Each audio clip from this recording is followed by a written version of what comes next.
And now representing the Japanese all-star team from Shiga High School in Murayama, Japan, near Kyoto, is wide receiver Shunsuke Ota. Ota-san.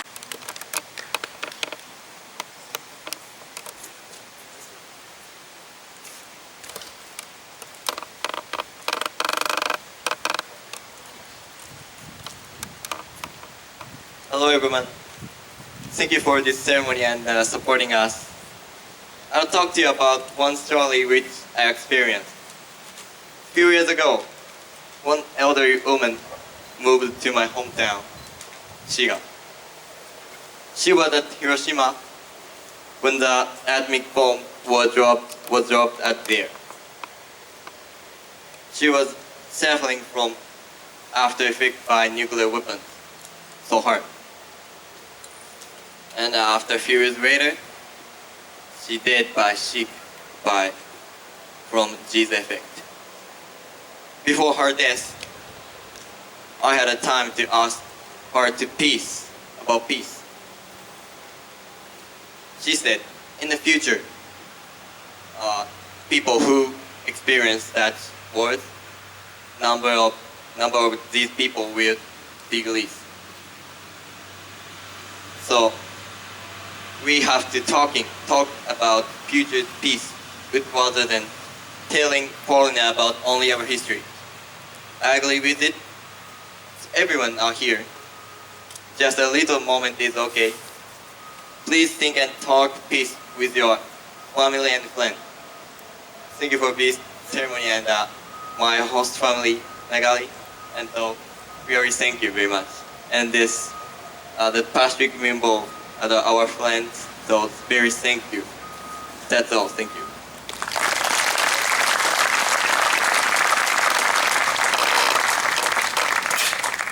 Leadership is defined not by how many proclamations one signs or how many likes they may get on Twitter. Leadership is not about gaining power but empowering others. Great leaders succeed because they bring out the best in others. This gentleman has done this his whole life in higher education. Here to speak today, retired SOU President Roy Saigo.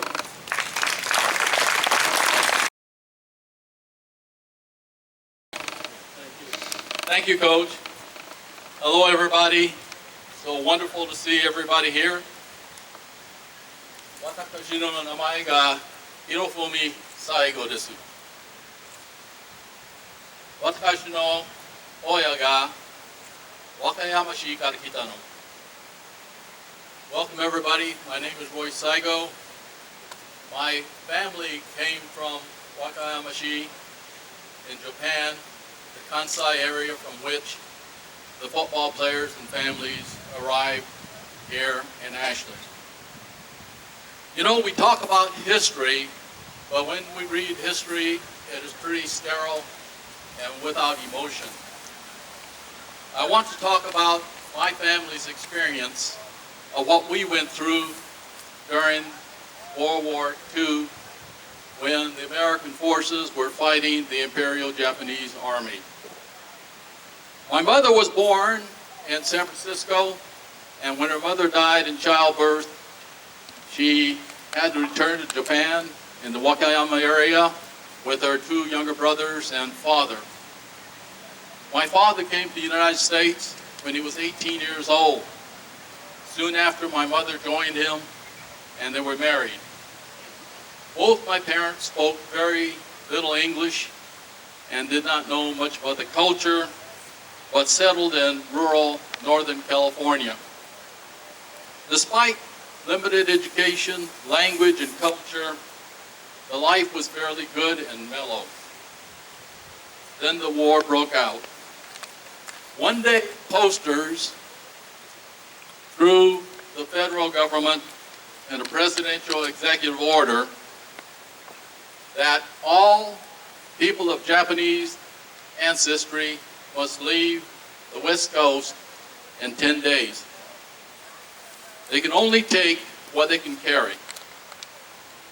We were to be relocated inland someplace, we didn't know where, and we were being supervised by the U.S. Army. Imagine an American family in this country without due process. Parents, 2 teenage kids and a toddler, me, were going to be deported to some unknown location. Think about the anxious atmosphere that my parents went through. I could still hear them whispering in the early mornings, trying to decide which way they were going to go. They could not understand what the government was doing. They were fearful, uncertain. They were trying to understand the unfair treatment. Why? We had done nothing wrong. Disbelief, anger, frustration, then like death, we came to an acceptance of the inevitable. She got the knife. She got the knife. There's nothing we can do about it, so let's just get on with life. Gambare. We used to hear this all the time. Suck it up, tighten up, and be brave. We heard these terms continuously over the times that I was a youngster. I'm sure they were afraid of the unknown. What is to become of our family? What is to become of our father? Are we going to be separated from all of the parents? Where do we be sent?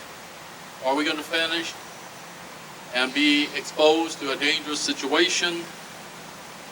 What are we going to do? You cannot take anything except what you can carry. First things we had to decide was what are we going to do with our home, our furniture, our cars, our albums, and yes, even our pets. First, we can sell. But in a week, anybody who wants our stuff can have it. Our neighbors will rummage through our personal belongings when we are gone. My family did not want strangers to rummage through our materials, so what we did was we took all of our photo albums, our wedding pictures, our cameras, whatever we had, mementos from Japan, to a ravine next to a creek, threw gasoline and threw a match and burned it all up. We literally destroyed our family history. We did not exist because we didn't want the U.S. government to see anything that represented any allegiance or loyalty to Japan. We got rid of photo albums, pictures, paintings, shrines, books, anything that could be used as propaganda to put us behind barbed wire, which they did. Today we don't have any photos of my parents getting married, of their siblings, of the history of Saigo in Japan. Our family was sent to an incarceration camp in Gila River, Arizona in the desert. The land was leased from the Pima Indian Reservation. The barracks were there, and each barrack held 4 families. My mother was especially brilliant in that she tried to get us up early to get to the bathrooms and to the mess halls. But no matter how early, we were always standing in line for bathrooms, mess hall, showers, and what have you. I don't know how she did this, but she did. My father was a truck driver, and he would be gone most of the time, bringing in supplies from the outside. After the war, we returned to Florin, California, just outside of Sacramento. We stayed briefly in the Buddhist gymnasium, again cordoned off by ropes and blankets. We found a local rancher, or he found us because he needed help in Schoolhouse, California, just east of Sacramento. Many people feel that the effects of incarceration in World War II ended after the war. This is further from the truth than I can say. And some of you young people know that when my older brother was a freshman in high school, they had orientation, and the kids had to get on their fours and walk through the legs of the upperclassmen, and they would use belts on him. I remember my mother swabbing his bottom because he was bleeding, and that memory will stay with me for my lifetime. This experience in my youth certainly solidified the development of my core values. I have an unchangeable, rock-solid belief that I must speak for those who have no voice. These experiences have affected the way I have functioned as president of 3 different universities.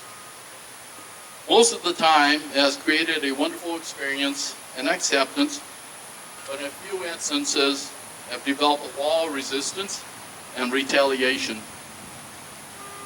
Change is difficult to change. Around 10 years ago in Minnesota, I was speaking to an academic group of about 50 women.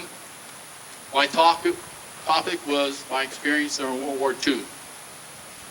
In the middle of my presentation, the wife of one of the board of trustees stood up and yelled, "What did you expect? You're the enemy." Almost 70 years later, we still have systemic racism and anastamosing throughout our society. Racism is present. Our economic memory, our social memory, our political memory includes Chinese Exclusion Act, incarceration of people of Japanese ancestry, Korean War, Vietnam War, and even the Afghan and Iraqi wars. Racism and prejudice still hang deeply, and stereotypes are resilient to common sense and education. We have a president today who espouses racial stereotypes in the worst of languages. This has allowed many to act out in hatred and then freely express themselves in the most offensive way. Shame is no longer a deterrent. Our ceremony today, Coach Hall, is one step towards reducing these hateful ways and to coat our community with kindness and respect. Thank you all for coming, hopefully spreading the good word.